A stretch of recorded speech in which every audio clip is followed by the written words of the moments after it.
আল্লাহ বলেন প্রত্যেককে আমি আল্লাহর সামনে এনে তার আমলনামা তার সামনে রাখা হবে, আর আল্লাহ বলবে পড়ো।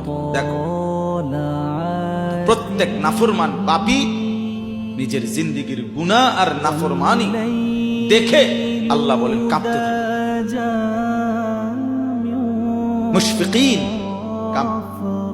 ওয়ায়াকুলুনা ইয়া ওয়াইলাতানা, আর বলবে হায় আমার কপাল মন্দ, মালি হাযাল কিতাব, আল্লাহ এটা কাকে দিয়ে লেখাইলেন, এমন কেমন কিতাব, লা ইউগাদিরু সগীরাতান ওয়ালা কাবীরাতান ইল্লা আহসাহা।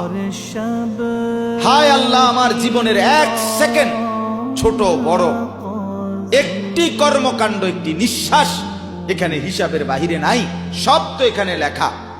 আমি পালাবো কিভাবে, আমি বাঁচবো কিভাবে, আমি মুক্তি পাবো কিভাবে। ওয়াজাদু মা আমিলু হাদিরা, আল্লাহ বলে তোমার জিন্দেগির সব তুমি তোমার আমলনামার মধ্যেই উপস্থিত পাই।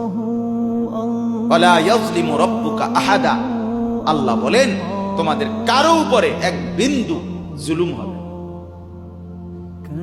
জুলুম হবে।